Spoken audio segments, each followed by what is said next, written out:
Boa noite já em Brasil aqui, boa noite a todos. Então, finalmente aqui a conferência de encerramento do terceiro simpósio internacional Jürgen Habermas. Então, temos agora a conferência do professor Jean-Christophe Merle. Ele é professor na Universidade de Vesta, na Alemanha.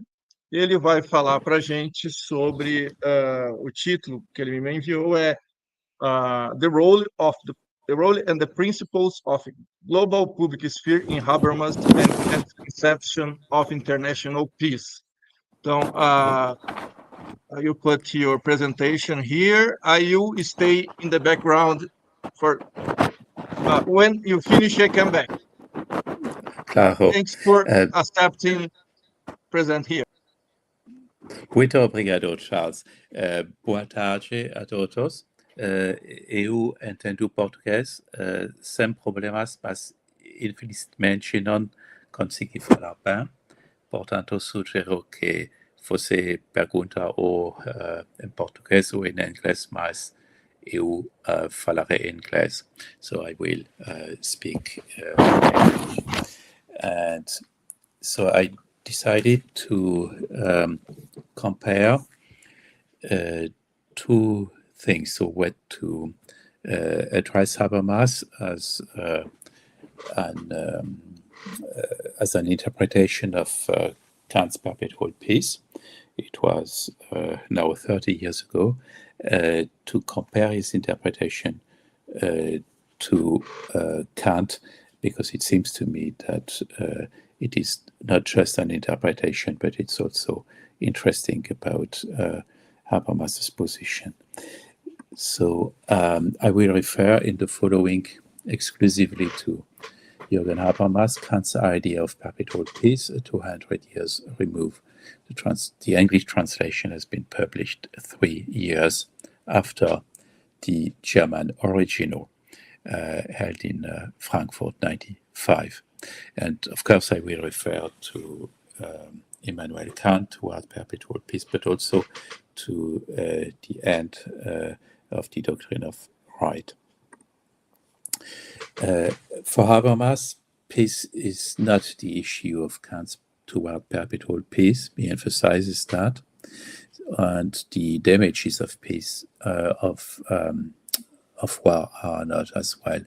Habermas doesn't begin with the remoteness, but with the commonality between Kant's perspective and his own one.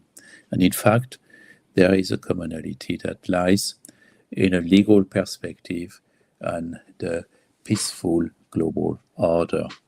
I quote Habermas: while perpetual peace is an important characteristic feature of a cosmopolitan order, it is still only a symptom of the latter.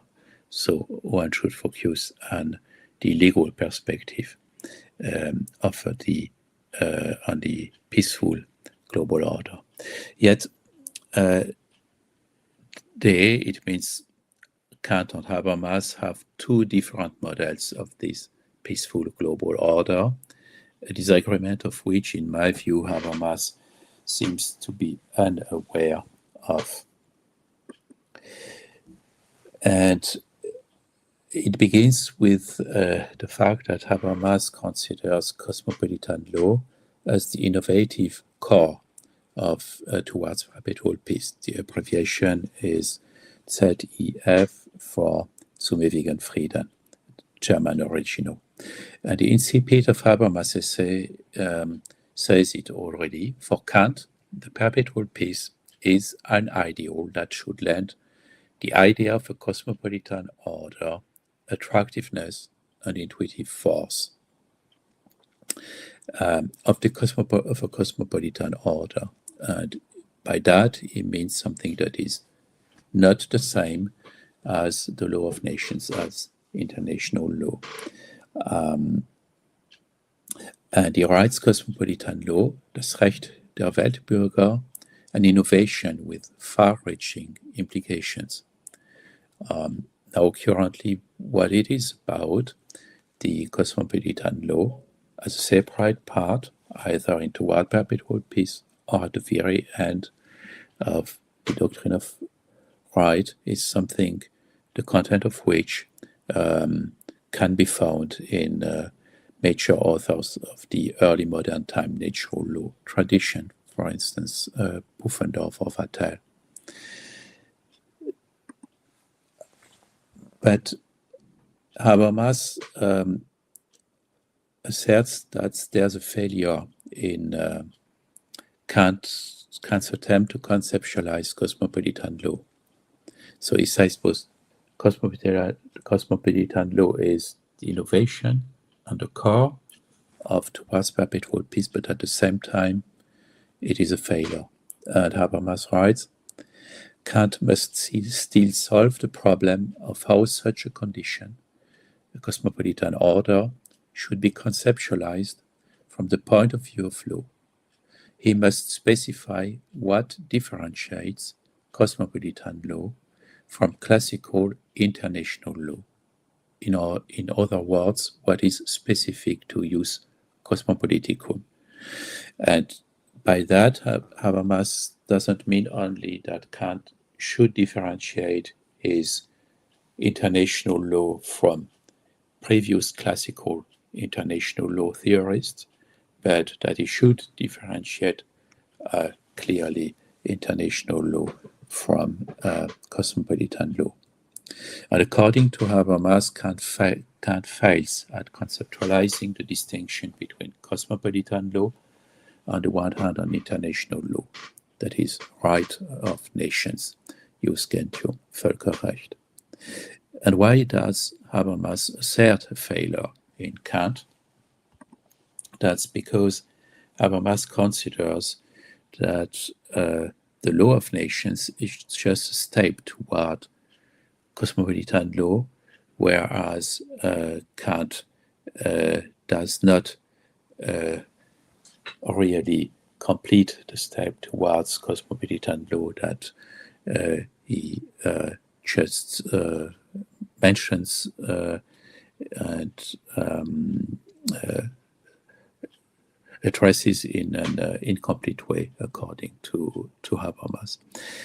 I quote Kant, "The idea of a constitution in harmony with natural right of human beings, one namely in which the citizens obedient to the law ought also to be legislative, lies at the basis of all political forms and the body politic, which, conceived in conformity to it, averts all war." So self-legislation, autonomy, is the core or the reason why the cause of the end of all wars. Classical reading, it corresponds to Kant, but then Kant, and it is the well famous Kant view, and Kant writes further: a civil society organized conformably to this ideal is the representation of it and can be acquired only painfully after multifarious hostilities and wars. And this necessity is not emphasized by Habermas. So the necessity of going through hostilities and wars and through multifarious hostilities and wars, and it is not a contingency that is not present. We will see that. And here is how Habermas comments it, although Kant does not mention here any cosmopolitan order. The inclusion ending all war is surprising. It points out the fact that the norms of international law that regulate war and peace are only provisionally valid. That is, they are valid only until the process of legal pacification for which Kant prepares the ground with his work Perpetual Peace has brought about a cosmopolitan Weltbürgerlich order and thereby abolished war. So the law of nations is considered as a mere step towards cosmopolitan law by Habermas. So it's a reading that is not specific for Habermas, but it not expressly in Kant, and that I will challenge in the following. It means that for Habermas, there is no cosmopolitan law without cosmopolitan state. And that's a further thesis. Habermas sees the law of nation as a law that must be that must include a statehood. It means coercive public coercive power. And Habermas first quotes Kant: "Now the only possible remedy for the state of war is the right of nation, based on public laws, accompanied by power to which each state would have to submit, by analogy with civil right or the right of a state among individuals." That's the first type, but that's a quotation from on the comment saying it may be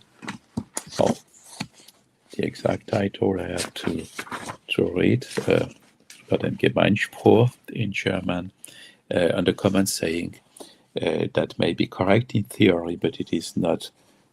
It is of no use in practice 2 years before Toward Perpetual Peace. Yet in Perpetual Peace, Kant famously rejects any world republic, and he makes a plea for a federation of nations. So that's not a contingency that the quotation above is not from Toward Perpetual Peace, but from a previous writing.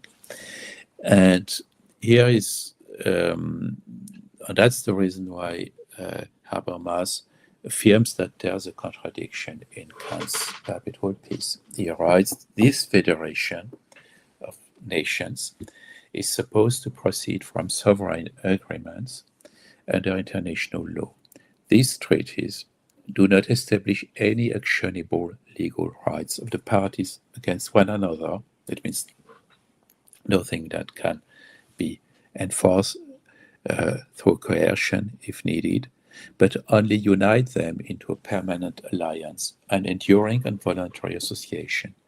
Thus, this act of association into a federation of nations goes beyond the weak binding power of international law only in respect of its permanence. And permanence is a quotation, so it means that Habermas dubs of the reality of this permanence. And he pursues, Kant compares the Federation of Nations to a permanent Congress of States. The contradictory character of this construction, Habermas asserts, is readily apparent. For by a Congress, and he quotes Kant, by a Congress is here understood only a voluntary coalition of different states which can be dissolved at any time, not a union like that of the American states, a very recent union because it was the second form of the American Constitution, the one that is now the one under which the US is living, which is based on the Constitution. So it is an echo of the Federalist Papers. Just how the permanence of this union can be guaranteed without the legally binding character of an institution analogous to a state constitution, Kant never explains. That's what Habermas affirms. So there's a contradiction between the possibility to dissolve at any time and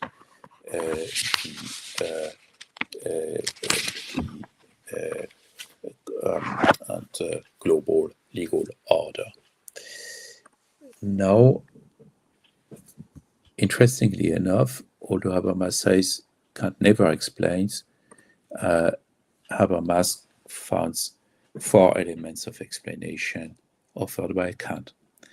The first one is the metaphysical, teleological element. And Habermas writes, Kant sketches as a solution to this problem a philosophy of history with a cosmopolitan purpose, which is supposed to lend plausibility through a hidden purpose of nature to the improbable agreement between politics and morality. And the qualification as a metaphysical, theological element is obviously at the same time, in Habermas' mind, a disqualification of the legal relevance of Kant's argument. But this element, which is the basis of a mechanical explanation, is linked to unsociable sociability that leads to both conflicts and cooperation among human beings. And that is the mechanical tool or instrument used by the teleological element. And Habermas emphasizes that Kant fall back on a metaphysical purpose of nature in order to explain how a pathological and forced social union can be transformed into a moral world. So for Habermas, there is no claim to any normative validity in a pathologically enforced social union. It serves a metaphysical purpose, but both the metaphysical purpose and the pathologically enforced social union are disqualified as normative elements of explanation. Now there are three further elements of explanation mentioned by Habermas and developed. And here there are. Kant identifies three basic quasi-natural tendencies that complement reason and are supposed to explain why a federation of nations could be in the enlightened self-interest of each state. First, the peaceful character of republics. Second, the power of international trade to forge an association. Third, the function of the political public sphere. Reviewing these arguments in a historical light is instructive in two respects, and that is what Habermas does in much detail. And Habermas passes the last three ones in review and then states either their inadequacy or that they still have not been fully realized yet. So that is the actualization. The Das Update, that is the core of Habermas' paper. And I will now focus on the third one, shortly on the political public sphere. Kant talks about public in the form of publicity in Toward Perpetual Peace. That's the core, that's his main point. And he writes, all actions relating to the rights of others are wrong, if it means also illegal, if their maxim is incompatible with publicity. Habermas comments in the following way. The important role that Kant rightly accords publicity on the public sphere directs our attention to the relationship between the legal constitution and the political culture of a polity.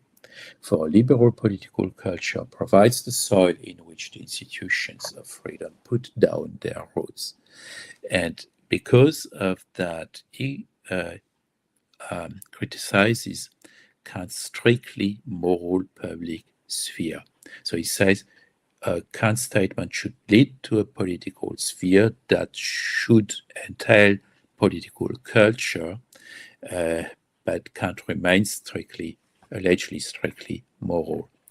I quote Habermas, Kant ignores the connection between tradition on the one hand and critique on the other. The practices of such a culture mediate between morality, law, and politics, and provide at the same time a suitable context for a public sphere that fosters political learning processes. And according to Habermas, and here is the update, there is not yet a global public sphere. So that's the point that I made. So it's not fully realized yet, but it's also inadequate. It's inadequate. That was the first slide, and it's not yet fully realized.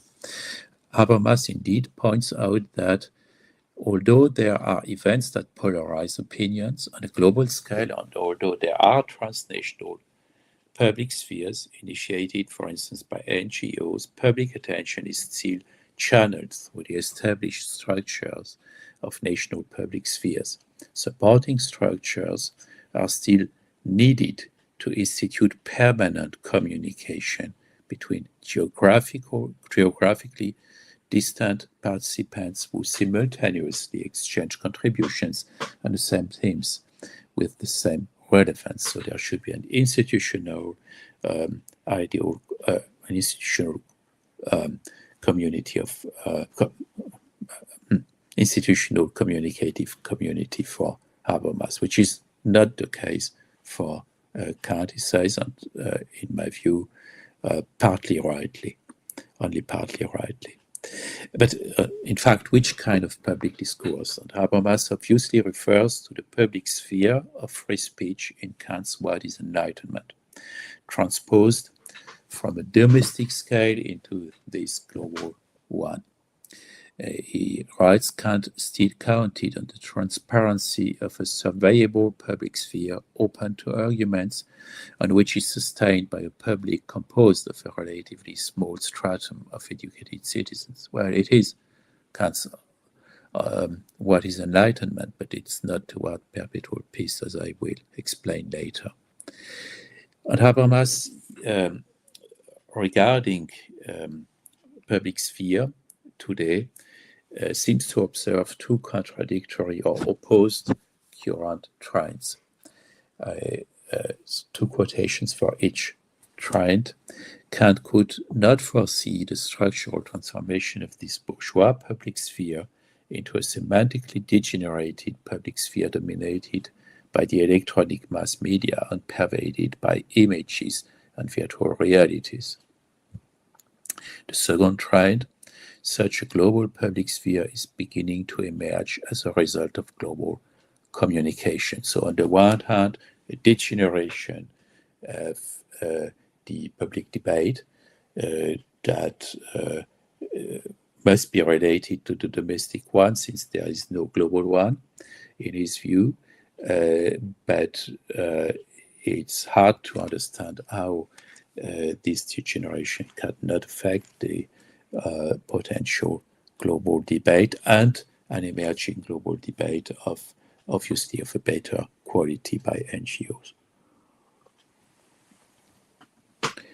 Now, here are the interim results. So I tried to emphasize the main theses and arguments of Habermas' interpretation before I try to assess it, in order to have a comparison, to access a comparison, to achieve a comparison that I hope may teach us something about the two different models they have.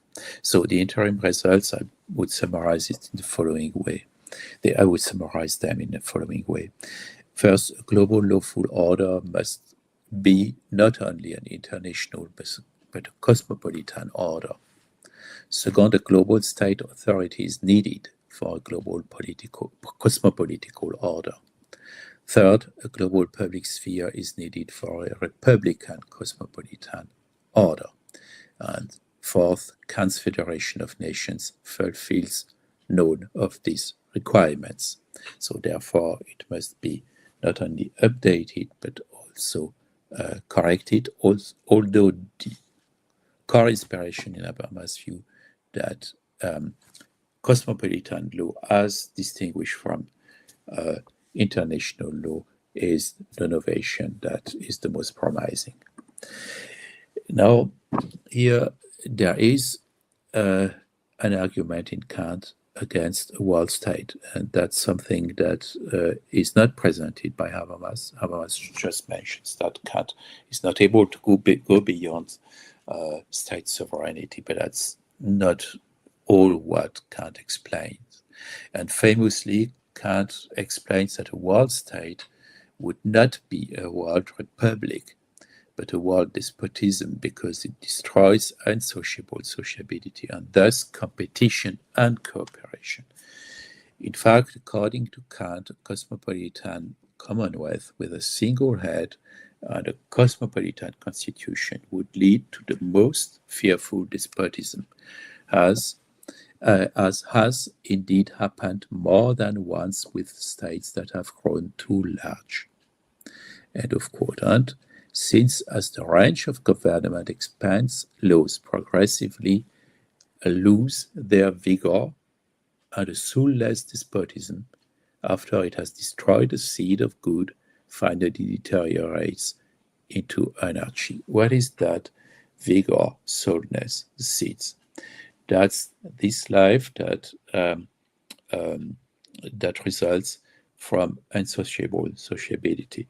The fact that through going through conflict, the human beings will access cooperation, and that you need both conflict and cooperation, and in a legal order, the conflict become a kind of competition and cooperation. That's what make human beings develop their talents, and what makes also human beings to what leads them to globalize. And without this development of global culture, there could be no global legal order. And now, in this, after this argument, Kant cannot defend a world state as a world republic. And in fact, he offers a federation of nations that is the object of Habermas' criticism. But what is Habermas' point? Habermas writes, the contrary character of this construction is readily apparent. For by a congress, he quotes Kant, is here understood only a voluntary coalition of different states which can be dissolved at any time. So, and it's for him the evidence that Kant commits a contradiction. But it's a non sequitur or fallacy, because the fact that it can be dissolved at any time does not imply that it will necessarily be dissolved at any time. And I will go back to that at a later point. But furthermore, a law without coercive authority is possible against Habermas' assumption, which is shared by many commentators, but that explicitly contradicts Kant. I quote Kant from the beginning of the Doctrine of Right. An authorization to use coercion is connected with any right in the narrow sense used stricto. But people also think of a right in a wider sense. Okay, that's the people, that's not Kant yet, but in which, so the wider sense in which there is no law by which an authorization to use coercion can be determined. That's the opinion of the people, the doxa. But now, here is Kant. There are two such true or alleged rights. Either true or alleged. It cannot be both. And there are two. So one is true, the other is alleged. Equity and the right of necessity. Kant explains that the rights of necessity are alleged rights. He says that explicitly. So equity is the true right, and indeed what he says about equity is Billigkeit, is that it is a true right. And the first, it means equity admits of right without coercion. The second, coercion with a right. It can easily be seen that this ambiguity really arises from the fact that there are cases in which a right is in question, but for which no judge can be appointed to render a decision. That's exactly the case of equity. So, and now I could explain why it doesn't contradict Kant's famous thesis in the introduction, that point C, according to which there is law, legal law is connected to the right of coercion in an analytical way. But I leave it aside. I just wanted to mention that it's possible to have right without having coercion, and in the case there's no judge. But that's Kant has a better case the Federation of Nations is a better case because there is no judge. But excuse me, there's no state. There's no state, but there is a judge. And in the Federation of Nations, and Kant indeed writes, by a Congress is here understood only a voluntary coalition of different states which can be dissolved at any time. The quotation mark is a quotation mark too many on the slide. Only by such a Congress can the idea of a public right of nations can be realized, one to be established for deciding their disputes in a civil way, as if by a lawsuit, rather than by war. The lawsuit leads to a judgment. You need a judge, and the Congress is a judge. Is a collective judge, but it is a judge. So there are tribunals with several judges. Think of the U.S. Supreme Court's 9 of the STFE, many judges. So there is a judge, and that's that Congress of Nations. And self-obligation is at the basis of this federation, but Habermas considers the basis of this federation in self-obligation as being unrealistic. And here is what he writes. The federation that founds a permanent peace is supposed to differ from merely transitory alliances in that its members feel obligated to subordinate their own raison d'etat to the jointly declared goal of not resolving their disputes by war, but by a process analogous to a court of law. So they feel obligated to law. Kant cannot have legal obligation in mind here, and they feel obligated to the law, but there cannot be legal obligation, asserts Habermas. And the reason Habermas provides is it doesn't conceive of a federation of nations as an organization with common institutions that could acquire the characteristic of a state and thereby obtain coercive authority. But law without coercive authority can be possible. But Habermas writes further, hence he must rely exclusively on each government's own moral self-obligation. But such trust, and the translator writes trust, it's not in Habermas, but that's really what his Habermas thought, that in Kant it relies on trust, which is a category of political philosophy, for instance in Locke, is scarcely reconcilable with Kant's own soberly realistic descriptions of the politics of his time.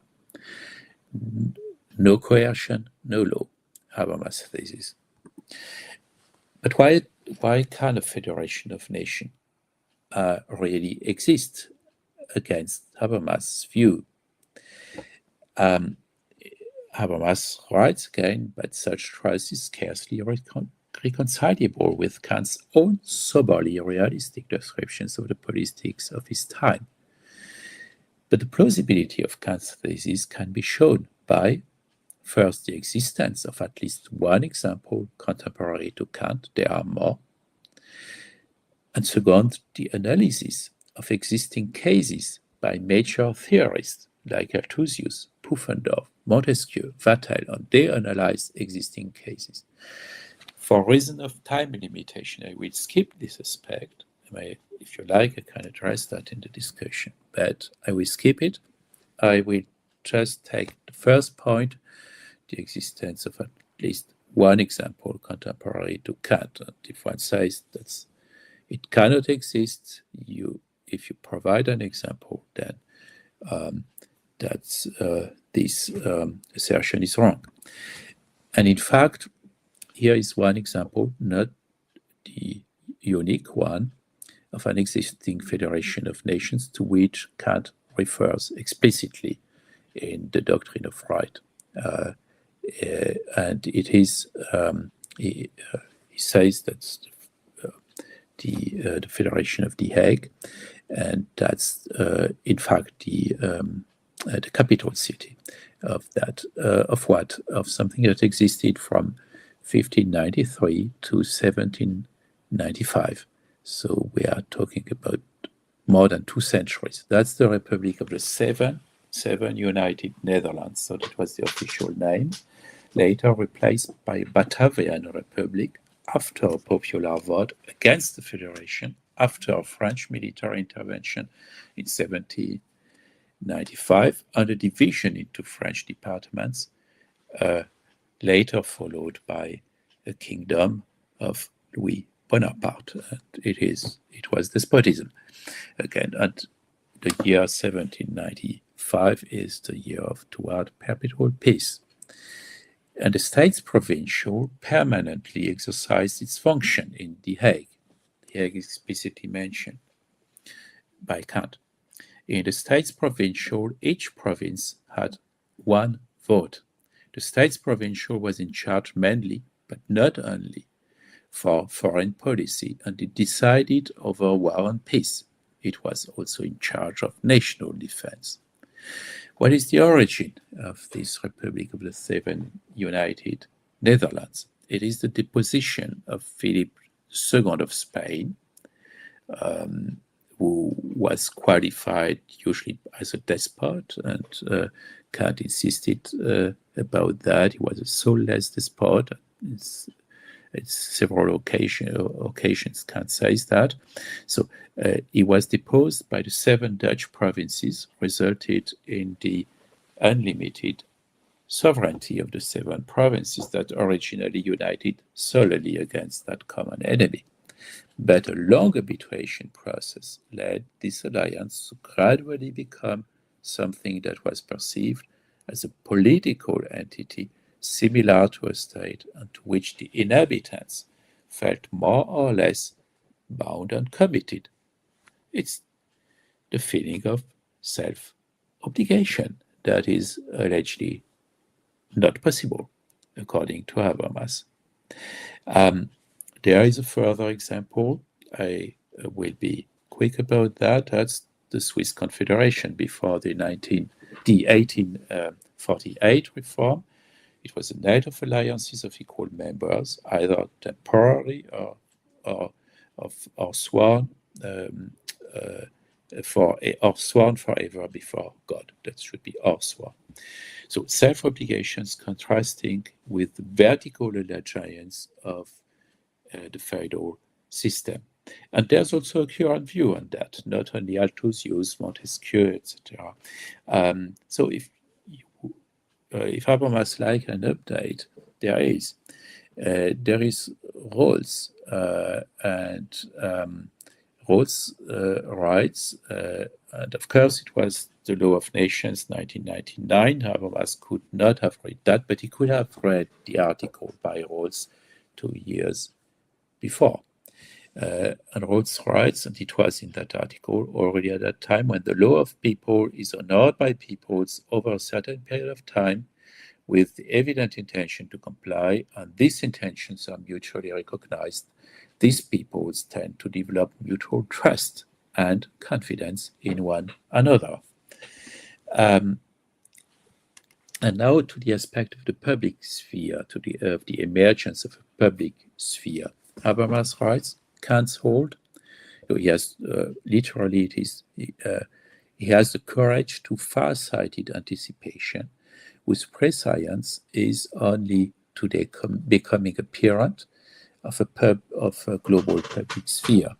For such a global public sphere is only beginning to emerge as a result of global communication. Global communication comes first. Kant, quoted by Habermas, means a public sphere resulting from something else, not from communication from the beginning, but from unsocial sociability. I quote Kant. Since the narrower or wider community of the nations of the earth has now gone so far that violation of right on one place of the earth is felt in all. The idea of a cosmopolitan right is a supplement to the unwritten code of the right of a state and the right of nations, necessary for the sake of any public rights of human beings, and so for perpetual peace. So it is this collision between two wills, so exactly doing social sociability, action and reaction. It is the category that is underlying the social sociability, one of Kant's a priori category of physics, but also of society, resulting from that has been inspired from Scottish Enlightenment, but that Kant made into an a priori category. That is the origin of the emergence of the public sphere. That is not just a moral will of global communication. So the one that is more moralistic in this regard is more Habermas than Kant, unlike what Habermas was asserting, what I mentioned in the previous slide. And now there is no need for a metaphysical purpose behind this and social sociability. Of course, they are connected in Kant's writing and the philosophy of history, in the idea of an universal history from a cosmopolitan point of view. It's the complete title of Kant's writing from the 1780s.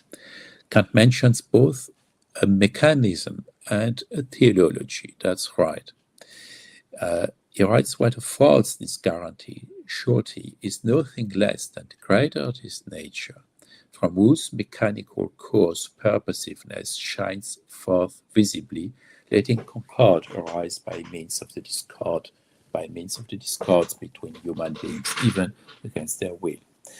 Now, mechanism as a tool of this teleology can be disconnected from teleology, and Habermas himself acknowledges the possibility of this possible disconnection. He writes, Kant did not really need to fall back on a metaphysical purpose of nature in order to explain how a pathologically enforced social union can be transformed into a moral wall. It's not moralistic from the beginning, it is transformed. And the global, that's what I would call a political culture, the formation of a political culture. And the global violations of rights are fully suitable for leading to the emergence of a global culture able to mediate between morality, law, and politics, as Habermas wishes it, and provide a suitable context for a public sphere that fosters political learning processes. Now, instead of opposing, like Habermas, cosmopolitan law and international law, instead of hierarchizing them, there is one step lower and prior to, that is the Federation of Nations, prior to the cosmopolitan law. Kant establishes an intimate connection of both. So it means cosmopolitan law is, in his view, the law of the Federation. And this law regards two aspects. First, hospitality and publicity. I quote Kant, this rational ideal of a peaceful, even if not friendly, thoroughgoing community of all nations on the earth that can come into relations affecting one another is a principle having to do with rights. Nature has enclosed them all together within determinate limits by the spherical shape of the place they live in, a globus terraqueus, in a community of possible physical interaction, commercium, that is, in a thoroughgoing relation of each to all, the other of offering the authors of offering to engage in commerce with any other, and each has a right to make this attempt without the other being authorized to behave toward it as an enemy because it has made this attempt. This right, since it has to do with the possible union of all nations, so that's the law of the Federation of Nations, with a view to use certain universal laws for their possible commerce, can be called cosmopolitan right. The cosmopolitan right is the law of the Federation of Nations. It is not something that is a further step beyond it. And the second aspect is publicity. And I quote Kant, all actions related to the rights of others are wrong if their maxim is incompatible with publicity. But that's the publicity within this Congress of Nations, within this net of relations between nations, so international relations. So there is no addition to the law of the Federation that would come from the cosmopolitan law. And Kant doesn't consider cosmopolitan law as exceeding the international law of the Federation, but instead he expressly limits it to the commercium mentioned above. He writes cosmopolitan right, and it's emphasized by Kant, shall be limited to conditions of universal hospitality. And this universal hospitality has to do with the possible union of all nations. So we are not in an other sphere than international law, and cosmopolitan law is the law of the Federation of Nations. So the interim results are that first, and of course, these 4 points are contrasting the 4 points of the interim results following Habermas' lecture on Kant. So now they are the results, the interim results from the confrontation with Kant's text. First, a global lawful order is an international and thus cosmopolitan order. Second, a global state authority is not needed for a global cosmopolitan order. Third, a global public sphere is intimately linked to a republican cosmopolitan order. And fourth, Kant's Federation of Nations fulfills these requirements. Now, is Kant's guarantee sufficient? One may ask. And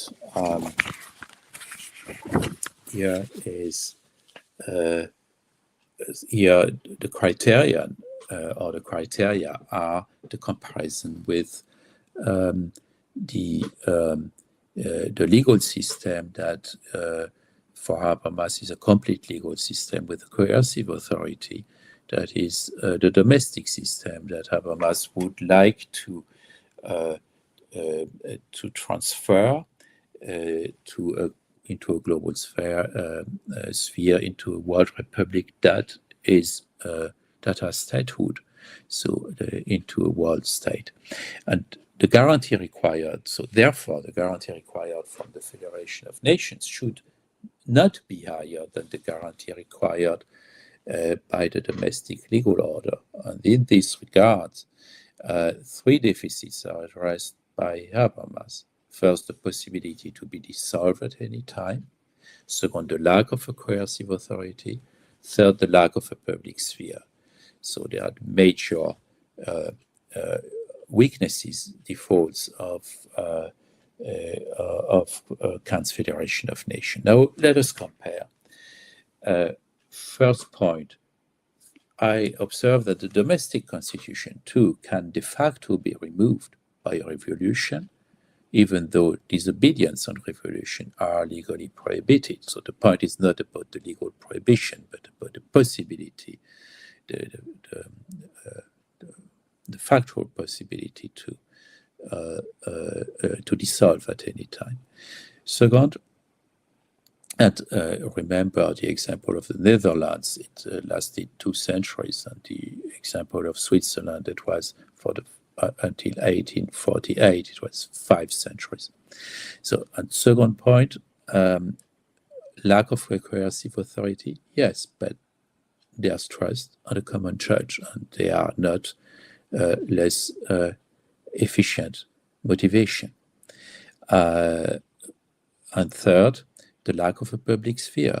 Yes, but maybe, but such a public sphere is Habermas writes, such a public sphere is beginning to emerge. Habermas says himself, as a result of global communication. So if global communication, that is rather moral, that is motivated by moral considerations, is efficient, why should not the and sociability among states be efficient as well to install communication that maybe first not fulfill all the criteria of ideal communication, fully aware of that, but that may gradually develop into a moral community.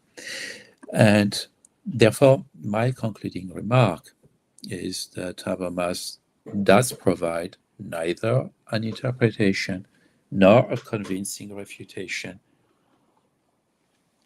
of Kant's toward perpetual peace, which may be a controversial point. I'm aware that I'm talking to Habermas commentators that may or may not share Habermas' view, but so maybe we have something to discuss. I hope so. So Habermas does provide neither an interpretation nor convincing refutation of Kant's toward perpetual peace. Instead, he offers an alternative model of a global legal order. Unfortunately, Habermas doesn't address Kant's core objection, which is controversial, but precisely because of that, it should be discussed, and it's well known, it's very famous. And in this very detailed essay, Habermas could, and in my view, should have addressed that objection. According to Kant, a cosmopolitan commonwealth with a single head and a cosmopolitan constitution would lead to the most fearful despotism, as has indeed happened more than once with states that have grown too large.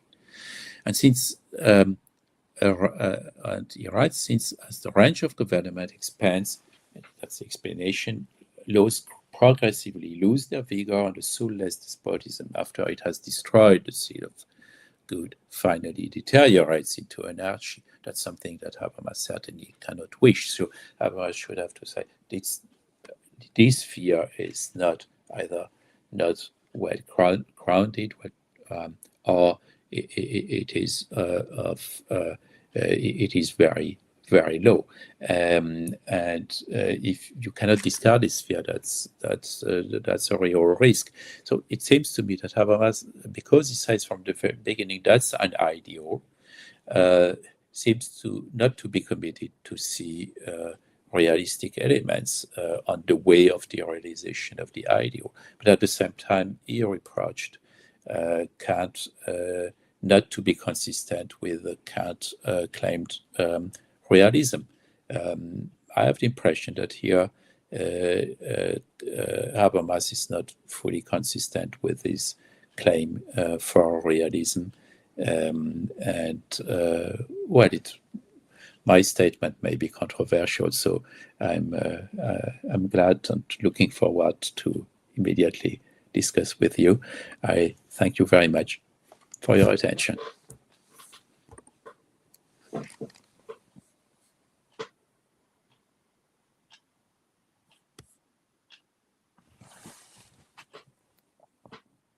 So thanks, John Merle, for the interesting conference. I open for question here now.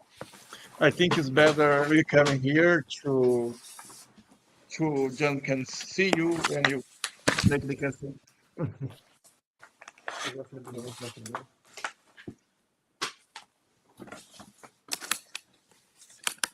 Thank you, Professor. This is Gabriel. I actually have two questions for you. The first one is in regards to Habermas' new texts on the public sphere, especially his text of the new structural transformation of the public sphere. Um, because you talked about the requirement of a global public sphere, and it seems to me that one of the main arguments that Habermas puts forth in this new book in 2022. Can you hear me just fine? Yeah, okay. It seems to me that Yes, the but argument the quality is not very good, so you have to concentrate. But I can still understand. okay, can you hear me better now? Okay. Yeah, so the question is if in 2022 Habermas recognizes that there is a contradiction in the globalization of the public sphere, to put it in terms. So the public sphere was globalized, but at the same time, it was globalized through the digital public sphere that has other problems like echo chambers and so on. So my question is if you believe that Kant's view on the public sphere can resolve that, or what would be the case for a Kantian view on the public sphere that could resolve the problem of contradictory digitalization. And my second question is regarding the European Union, because my question is if Kant is arguing that when you constitutionalize a federation of nations, you get all of those problems that he put in the quotes that you said, like laws without vigor or despotism. And I wonder if the European Union can work as at the same time a counterexample because it has not been constitutionalized, but at the same time as an example of a federation of nations. So I was just wondering what's your view on that. Thank you very much. Thank you, Gabriel, for both questions. That Habermas sees two tendencies in the current two tendencies of the evolution of public spheres. I said there are two contradictory tendencies. I did not deny that he was right. There were two different tendencies that I noticed in his essay. It was in the 90s. First, a tendency to of degeneration. He already had that, so 30 years ago. That's not new. He noted that degeneration, and he says, I'd like to quote it again because it seems to me when there's a continuity in Habermas. I know that's a new book from it was 23. No, 22. He published that in 22. It was in September 22. The new structure and wait a moment. There is yes. I quote: Kant could not foresee the structural transformations of this bourgeois public sphere, which which Habermas also seems to prefer, into a semantically degenerated public sphere. I mean, prefer for the quality, not for the extension. The extension should be to all the people should be more democratic than Kant. Into a semantically degenerated public sphere dominated by the electronic mass media and pervaded by images and virtual reality. So already degeneration and domination by the electronic mass media. It was 95. Very interested. He already saw that, so I emphasize that. It was before it was so much thematized. I say Habermas is consistent, and he didn't come after so many came in the discussion. I wanted to emphasize this interesting point. So what you address is something that he also addresses in this essay in 95. It means that you have globalization on the one hand and the fragment on the other hand, what we are observing as well with populism, for instance. So two trends. He may be right I'm not challenging that. How does Kant see that? He emphasizes another point concerning the evolution of the public sphere. In Kant's view, there is first because of unsociability, the constitution of a society, cultivation, then civilization. And then there's a legal ordering of that, a legal order coming, that's a real normative order. And on this basis, first on this basis, can a moral order develop, and a moral individual order, and then a religious order, which is for Kant the last word. So it's a community of the ends that's in the religion within the limits of mere reason. So it is for Kant, there are different aspects, but they are chronologically, they are diachronically ordered and not synchronically ordered in his presentation, which doesn't mean that they cannot be represented simultaneously in different parts of the world population of the world period. So it seems to me it is another aspect that is here, and certainly Kant did not imagine the digital society on those problems. Here is Habermas provides a new element, and that doesn't contradict Kant, it complements, in my view. It's concerning the EU, in fact, there was an attempt to constitutionalize the EU. It was 20 years ago. It failed because of popular votations, but I consider that, well, depending on the evolution, I mean, it's possible too that the EU would, because of nationalism, because of different external factors in geopolitics, that the EU may fall apart. But it's also possible that it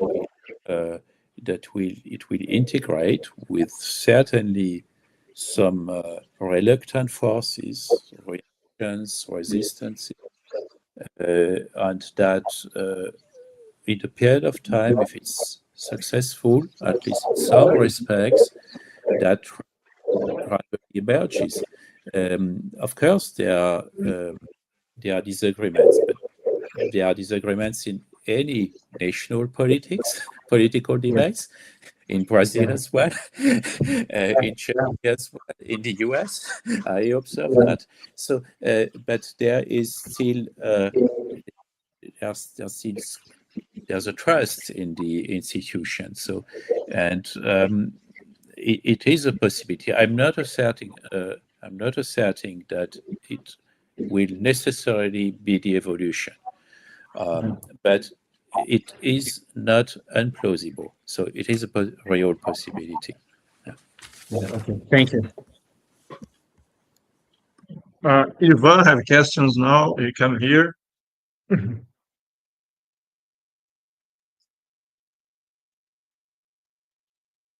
Vielen Dank, Professor Merle, für Ihren Vortrag. Ich heiße Ivan, and I would like to make two questions to you. The first one is that in his 2016 book, Reason After Its Eclipse, Martin J., this American philosopher, he has defended that this mechanism pointed out by Kant, the mechanism of social and sociability, is something like an objective reason. He defends that Kant is sketching here a larger concept of reason, larger than the concept of a subjective reason that is incorporated, let's say, only in our mental apparatus. Martin J. defends that this mechanism of social and sociability points to a objective reason that is operating in a contingent social processes by which our practices and institutions are constructed and reconstructed permanently. I just would like to hear your opinion about this reading of Kant. And my second question is the following. As I understood your talk, you are suggesting that this mechanism of social and sociability is an impersonal mechanism that operates in two different but interconnected levels.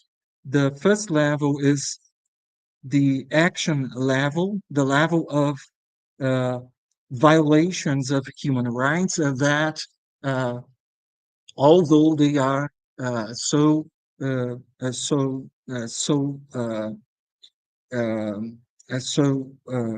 bad, they can trigger learning processes by which we clarify ourselves about specific dimensions of our dignity that must be protected and defended by law. But there is this second level, the structure level, I would name it this way, the structure level in which commerce is functioning. And if we may understand commerce as, let us say, trade, or larger as economic cooperation, or even more largely as material interconnectedness, we would say that social and sociability operates as economic integration between different people, and this economic integration, of course, takes the concrete form in modernity of market and integration. So integration by labor markets, consumption markets, and capital markets, and here in this structure level, the thing is more complicated, I think, because okay, we can defend plausibly, I think, that violations of human rights can foster learning processes, but it's not so empirically plausible that economic integration as carried out in modernity by markets fosters the creation of a transnational democracy or of a cosmopolitan legal order. According to Habermas, to stay with Habermas, you know this, of course, markets are in the transnational level actually functioning as a blockade to transnational democracy. And furthermore, they are functioning as well as a blockade to national democracies. They are destroying effectively national democracies. So I would like to hear you about this structure level or structure dimension of social and sociability. Thank you very much.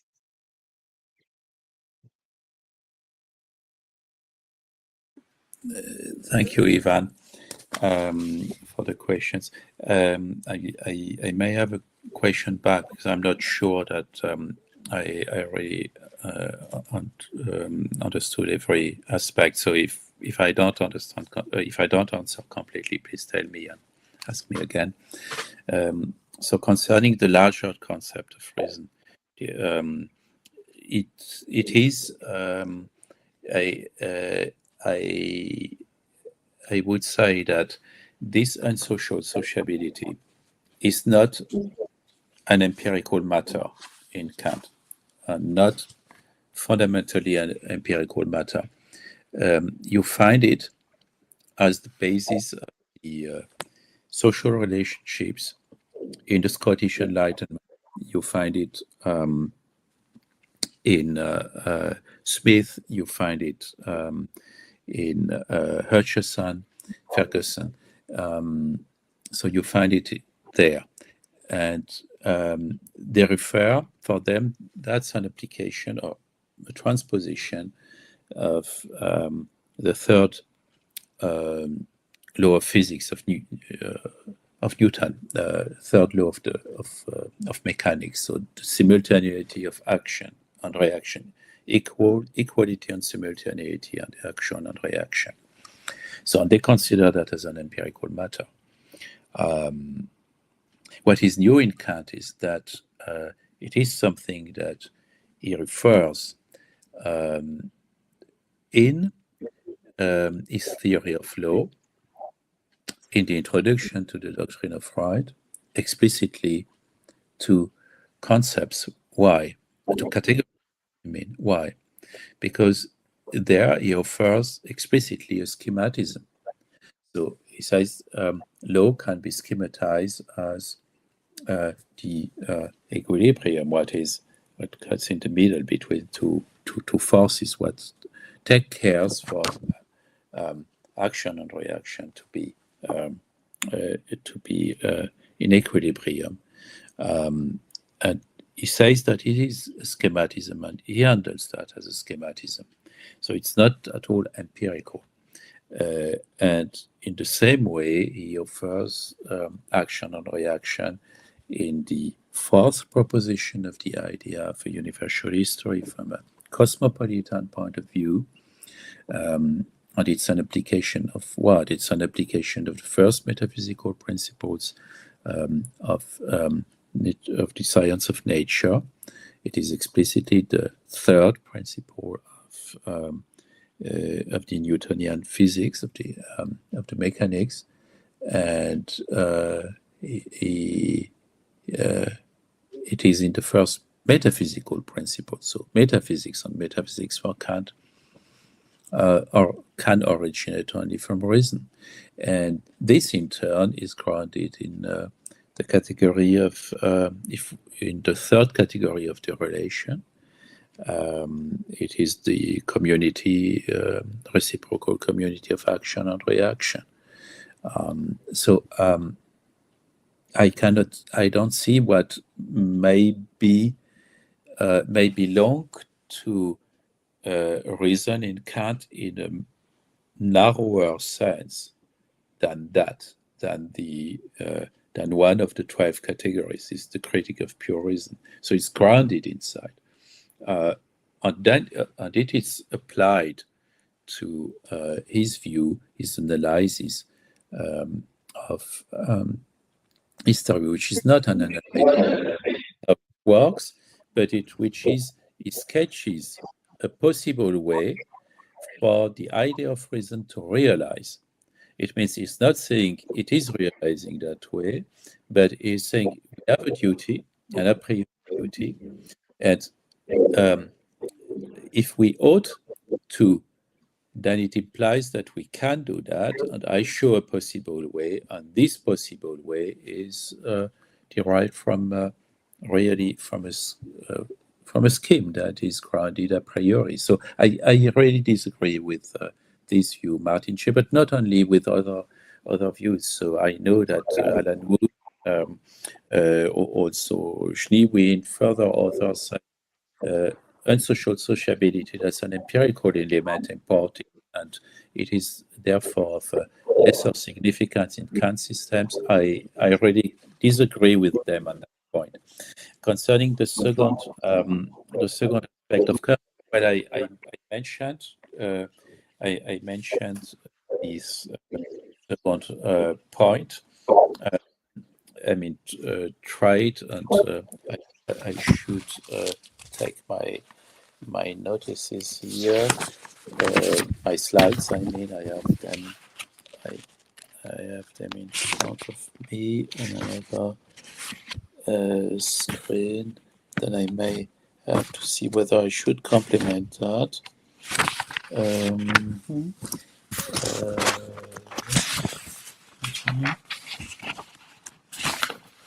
But what I would say is is the following. I intentionally, on purpose, I emphasized the public sphere. I didn't emphasize the Republican part. I didn't emphasize the commercial and trade part. The commercial and trade part is part of the commercium. The commercium is more. The commercium is any relationship that is cooperating. So it can be discourse, it can be trade, it can be further things. What does Habermas say? He emphasizes the pathologies. He says Hegel had a better analysis. We know more from the 19th century that focused on this on the economics. So, but he also emphasizes one point that Kant emphasized, that is the soft power. And so it's not only negative in Kant, the influence exercised by trade, it is ambivalent, many negative aspects, of course. What I didn't understand correctly, you first addressed dignity and then trade. I didn't conceive of them in. I didn't talk about two levels, but you talk about two levels. Therefore, I'd like you to repeat me that point, please.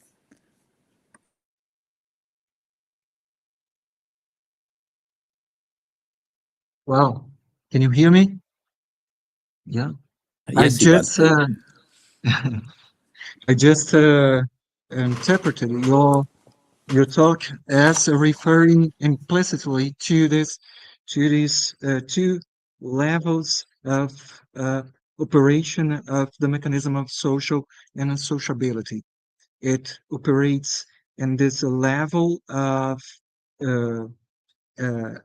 action, by which I mean the level of violations of human rights, and it is in this level where learning processes may occur. Let's say learning by disaster, by violations of human rights. But there is also this second level, second dimension to the mechanism of social and sociability. That's my interpretation of what you were talking about.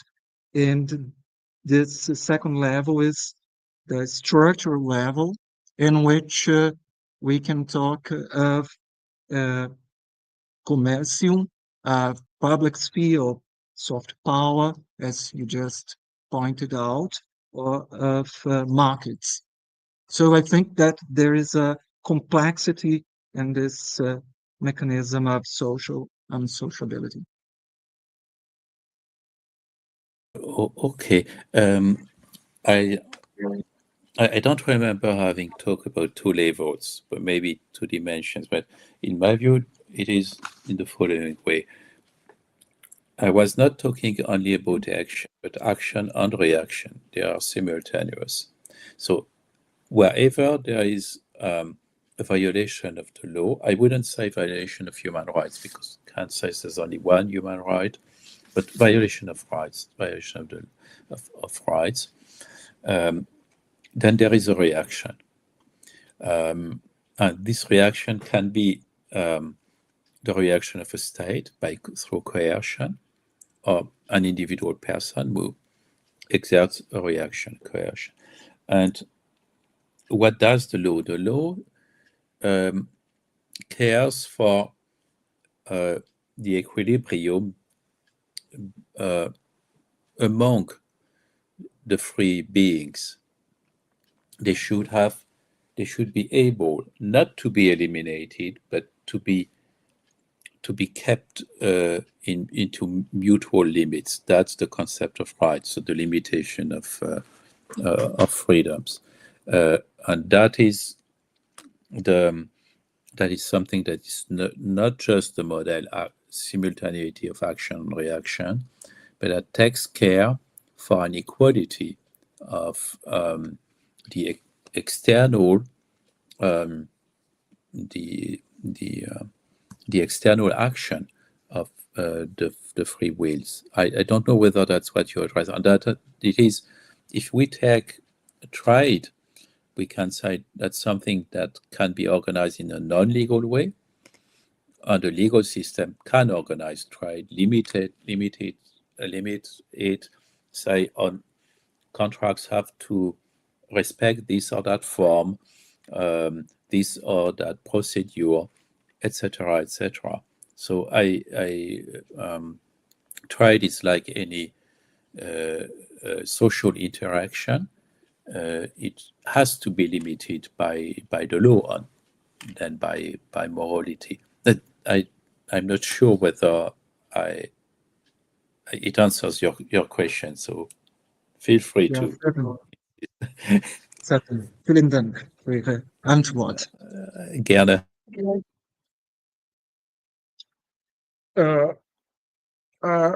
I think you make like a commentar. You try in Portuguese. If you don't understand, I make English again. Okay. I share. I agree with your presentation in general. I think Habermas is not just correct in the interpretation of Kant em perpetual peace, na paz perpétua, em muitos momentos. Como no caso da federação, acho que a federação ela é mais forte do que o Habermas reconhece que ela é. Ele tenta defender que ela é muito fraca, que precisaríamos uma instituição forte. Talvez uma diferença, pelo menos na minha maneira, o argumento de Kant contra a monarquia universal, pelo menos em minha leitura, minha interpretação, não é a mesma coisa que a recusa de Kant, ou a possível recusa de Kant lá do Estado Mundial na paz perpétua, em que ele troca pela federação. Assim, a monarquia universal é um despotismo sem alma. Esse é o argumento, mas quando o Kant apresenta o substituto da paz perpétua, minha impressão é que o argumento é um pouco condicional. Se as condições não forem favoráveis para um Estado mundial, vamos então propor a Federação de Estados Livres. Então, assim, meu ponto é que a monarquia universal é ruim, o Kant não aceita. Mas isso não significa que o Kant não poderia aceitar algum outro tipo de Estado mundial, em que ele acaba defendendo a federação como um substituto, dadas as condições pragmáticas, as condições... Assim, minha pergunta é se isso afeta alguma coisa a sua apresentação. Não sei se entendeu o meu ponto. I read it as a risk, not as a necessity. I agree with you that Kant doesn't assert that necessarily a world republic will be a world despotism, but that there is a serious risk that it becomes so, because so many times with the extension, there's another passage where it said with the extension, then there's a prime of governability. And in my view, is thinking of China at that time. That was the real example. I will explain you why. There's a prime of governability. And if you cannot, if you are not under, if the situation is not under control, there's a tendency to despotism if you don't get the information. I explain what I'm saying about China. China was discovered, I mean, it existed before, but it was discovered by the intellectual discussion, the scientific discussion in Europe in the 17th century. And the first impression was an excellent impression. Science, techniques, everything was much better ahead of Europe of that time. There was great admiration. And then it switched in the middle of the 18th century. Why? Because there was a decomposition, a falling apart of the Chinese. But on the admiration, please notice, was also in the 17th century that although there was no religion with a God, it was an atheistic religion, there were very good customs, so morality. That was the common view in Europe. Okay, and in the mid 18th century, it reversed radically. If you read Montesquieu, China is an example of despotism. Not only China, but the Osmanic Reich. Why? Because at that time it began to fall apart and to fall into violence, etc. The question was no longer about religion, but it was about that because, and their analysis, that may be true or not, was that it was too big, the Chinese empire. It was too big, the empire of the middle. Then it's, well, we know how it ended up in the late 19th century, the plundering by the British of Beijing and the collapse of the Chinese empire, etc., etc. But it was the example that was commented by many authors who Kant knew. And it was also the example that was, Charles, not you, Charles V, with the extension to the Spain, Netherlands, South America, it was for him something that, and Austria at the same time, it was something that was just too big to be to be managed with enough internal freedom. So the risk is important. It's not a necessity, but it's an important risk. And since that risk is so less, so it's not only its violation of law, but it's so less. And if you read the analysis, in fact, at that time, the Spanish and the Portuguese empire that were flourishing in the early modern time are already beginning to regress. And a few years later, South America then finally got independent. But there was big commercial regression. So, and it was clear at that time that that a country like Great Britain was on the rise. So it means, in my view, because of the strong risk, he says no. It's not a necessity. There are other options. We can imagine a world republic. So it's not a contradiction, but it's a too big a risk. Yeah. Would you agree with me on that? Okay, thanks. I think you don't have more questions. Jean Merle, thank you for the presentation. I will finish the Congress now. You wait till you take part another time in the future. Okay. Vielen Dank to be here. If you want, you can talk a final talk. Yes. Before I thank you very much. I would have liked to be there in Londrina, but I couldn't travel again.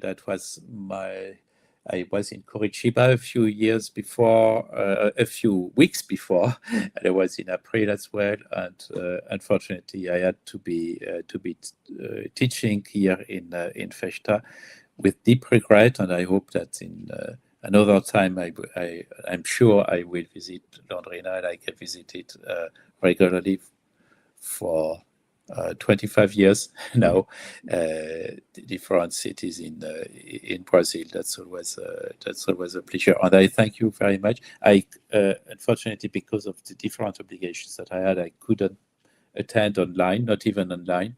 But that's sad. So, but I thank you very much for having given me the opportunity to develop my view and Habermas commenting Kant. And I wish you a nice evening and a good appetite if you go to have dinner. Before I finish, we want to publish a book from this Congress. If you can send us, we'll say thank you too in the future. Okay. It will be a great pleasure. First, it's a pleasure to be invited to contribute. And second, it will be a pleasure to read the other contributions that I couldn't listen to. Okay. So, thanks a lot to all of you.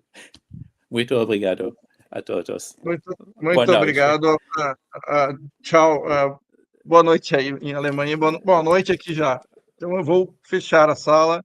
Muito obrigado. Have a nice evening. Guten Abend. Schönen Abend.